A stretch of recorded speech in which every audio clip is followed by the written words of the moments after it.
It's never too late to embrace your inner fashionista and show the world that age is just a number. In this video, I'll reveal how you can command admiration and respect with your fashion choices, no matter what your age.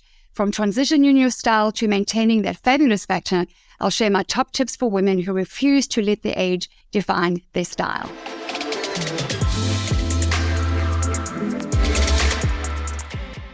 The first and most important point I'm going to make is that it is not rude to ask a woman her age. That is a worldly response to a worldly attack on our spirit of beauty. We live in a world that celebrates skinny size zeros and staying young and doesn't celebrate or respect getting older. So yes, that makes it a bit harder, but that's where you and I come in. We must decide to be women who accept and appreciate and value every year that comes our way. So the next time that somebody asks you how old you are, don't even say I'm 65 years young. I'm 65 years old. I'm 51 next month. Like I'm 51 years old. When I'm 78, I'm going to be 78 years old. Every morning that we wake up with a new day is a gift in our hands to do with what we decide to do with, to create a life that we decide what we want to live and how we want to do that. And walking out our front door, who are we and who do we want to influence and what can we bring to our corner of the world that is beautiful and powerful and valuable? Because there are a lot of people around you, most especially younger women, who need you. So there are lots of challenges that face us as we change in age over the years, and our body changes and everything changes, and menopause, your body's going to change. The first thing I found was this tire that was building around my middle was just more and more stubborn and wasn't going away. And that brings me to my next point, is you need to shift from your body size to your body shape. But you want to understand your body shape, because once you have that clear in front of you, then you know what kind of style to wear. Do you want to be wearing collar if you are a warrior shape and you've got very broad shoulders? Not often. Do you want to be wearing pleated, patterned lines and angles if you are a bootiful, which is the old former pear shape? No, you don't. So once you understand those things, that is a big step forward to, well, I'm now 45. Okay, I'm 57. Right, I'm 63. Okay, yes, 72. How do you roll elegantly and stylishly and fabulously with your personal style as the years go by? The other thing that I see a lot of women doing in their late 50s, early 60s, late 60s is when they retire from their profession, they seem to retire their spiritual beauty as well. Now suddenly they're cutting their hair and dressing down and not making an effort and thinking they can't wear big, beautiful, bold lashes. And that's nonsense. Don't look out there to the world and what should you wear for over 50? What should you wear for over 60? Have you seen what's out there? It's frumpy and it's boring, and that's not you. So whether you are not working anymore or retired or semi-retired, I want to encourage you to continue. Now you have more time to continue to get up, dress up, and be that bold light on a hill that you are called to be.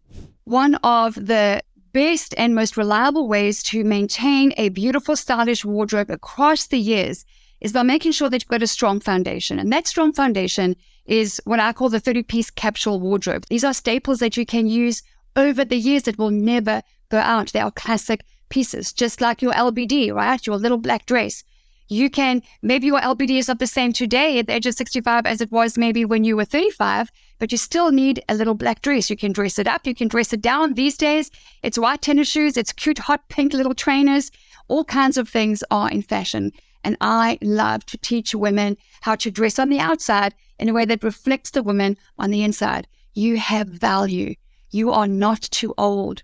You have experience, expertise. You've got skills. You've got creativity and ideas that those around you are looking for.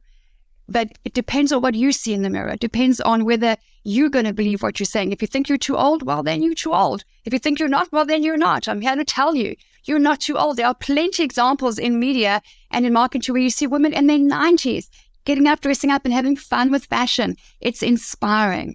And we need older women, and we need to be older women who are going to get up, dress up, and be that bold light on a hill that we are called to be. Makeup is also part of this transition we need to make, right? So when I was younger, and I'm still young, I'm 51 soon, I used to wear very, very, very heavy eyeliner underneath on the inside, and and I still love beautiful, bold, smoky looks, but now I'm smudging it more. Now it's not a liquid liner. I stopped that a few years ago because it can look too harsh.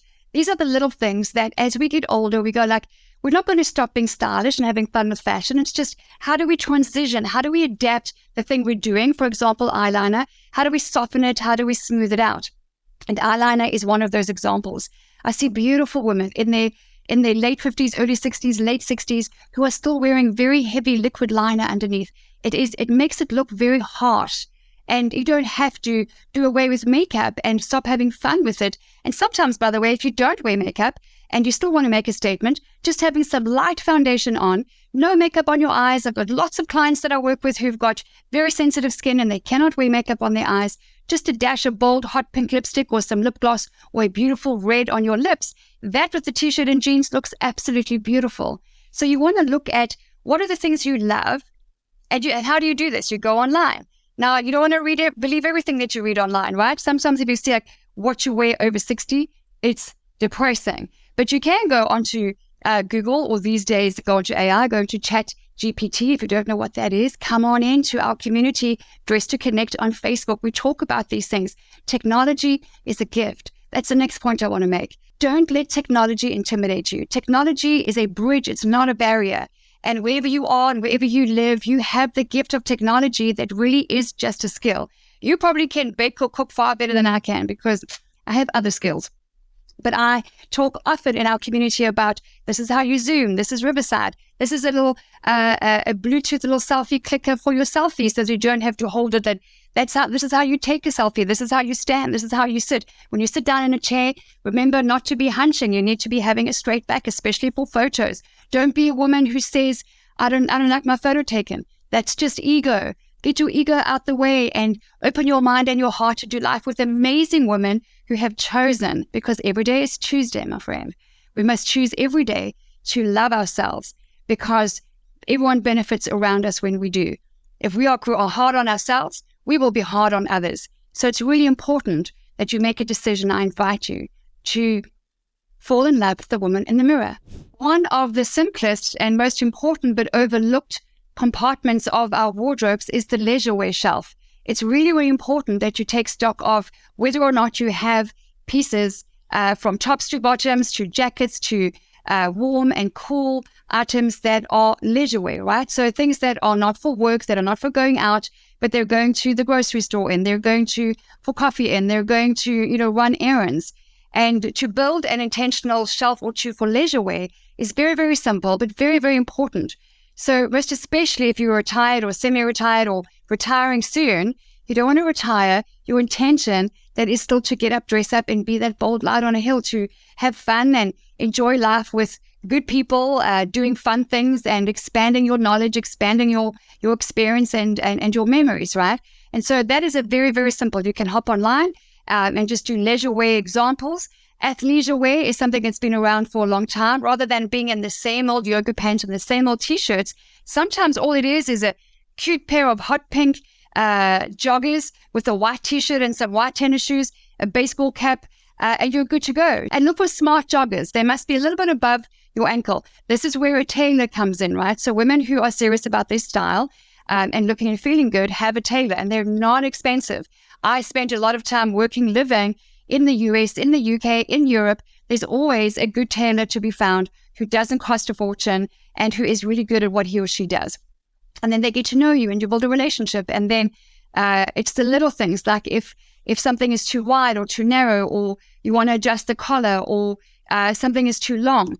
A difference in wearing it above your ankles, whereas all the way to the bottom with your shoes, makes a massive style difference.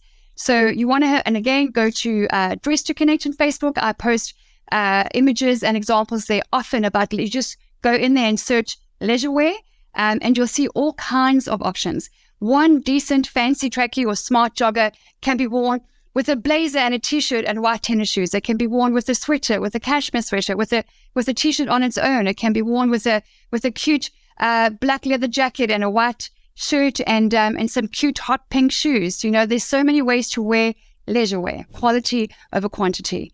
You want to make sure that you're looking for less items of a higher price bracket, because the quality of that fabric is going to sit better on your body. It's going to look better. You're going to feel more confident, and it's going to last you many, many years more. So when you adopt that quality over quantity mindset and you have intentional leisure wear in your wardrobe, You will find that you are not at home wearing your PJs. You're not on the couch in those old baggy sweats that don't belong on you, because once you start doing that, my friend, it is a slippery slope, fast downhill. You don't want to get into the habit. If you're in that habit, break it today. Remember, it's Tuesday. You can choose to break or start a habit any day of your life. Break that habit today, because you are better than that. Don't catch yourself saying, well, what's the point of dressing up at home? Nobody sees me. You just called yourself a nobody, and you're not a nobody. Here's something else I'm going to share with you when it comes to getting older and staying sophisticated and elegant and smart and beautiful and influential is body language. So yes, our body changes and aches and pains come in, boy. And oh my gosh, our body doesn't get over things as quickly as it used to, right? Like I've been through a barrage of things lately. I'm like, things do change the older you get. And it's like, for me, it was in my mid to late 40s. Now it's 50s. I'm like, okay, so I need to be more intentional about these things. What you want to keep an eye on is body language. When you're sitting down, don't hunch your back, because that will make you look and feel older. When you are walking and talking, make sure that you have eye contact. Make sure that you practice your smile. Do you know how seldom I see older women smiling back at other women? It's really, really sad. And so it's really, really important that you and I are those women, and will inspire and remind the other women who are maybe just lonely to get back in the game. Because here's the thing, is when we focus on ourselves too much when we're single or when we're retired or when we're alone, and I know what it's like to be alone. I have been through many, many lonely, alone and isolated seasons of my life. But the minute that I shift my focus from myself onto those around me, I feel less alone. I feel more inspiring. I feel more inspired. And suddenly I attract a whole bunch of new positive people that weren't there before. It's not coincidence. So remember your eye contact. Remember your smile. And this leads me to a really, really important next point. Our world is lacking in older women who are confident, kind, successful, approachable, and who are intentional about supporting, encouraging, and uplifting younger women around there. I implore you and I ask you, will you be one of those women? I have chosen to be one of those women. I want to be a woman who, as I get older with every year, that I am looking for opportunities to find younger women, to compliment them and to uplift them. And fashion is a simple, very easy connector. It is sad and unacceptable and very frustrating to me that older women seem to just cast themselves as judge and jury into the seat of judging what younger women are wearing. When, by the way, hello, did you see what they wore in the 60s and the 70s? Those teeny tiny little, those hot pants and those teeny tiny little short mini skirts. I think they have forgotten. Don't you be like that. Don't be the one to, at church, I better speak to her in truth and say, my dear, I just, people are talking and what you're wearing is not acceptable. Don't be that woman. You are part of the problem of why younger women don't trust older women. Don't be that. You're not her judge. You should be her friend. Be her encourager. I'm very, very passionate about this. So if you and I link arms and we decide we are going to continue to get up, dress up, and be that bold light on a hill, yes, we'll have more wrinkles. Yes, we've got some things going on. Yes, gravity takes a real hold in all kinds of different places now. So what? You've lived. Don't be envious of her and her body. Encourage her, compliment her. You've had many years ahead of her. Be good to yourself and to her with those years. Be grateful. A grateful heart, radical generosity outweighs any heavy heart on any given day of the week. So make that choice to cast a vision for the rest of your life, to get up, dress up, and be that bold light on a hill, to continue to arise and shine. Make sure that you are getting into communities where you will meet new people. Is it hard in the beginning? Yes. Is it worth it? Absolutely. Whether you love hiking or baking or sewing or adventuring or RVing across the country or whatever it is, find common ground with people who have common interests and get out there and meet new people. You will be enriched as a result of that, and you will enrich the lives of those around you. You have a lot of life to live, my friend, and a lot of love to give. It's Tuesday. It's up to you. I hope that you will join me on this mission. I hope that you'll come over to Dress to Connect or go to lindapage.com in the link below. Join me on my next webinar and let me help you to cast a vision for the rest of your life, this next season of your life, so that you become and or maintain your status as a woman who is respected and admired as being a woman of style, a woman of substance, a woman of strength, because that is what this world needs.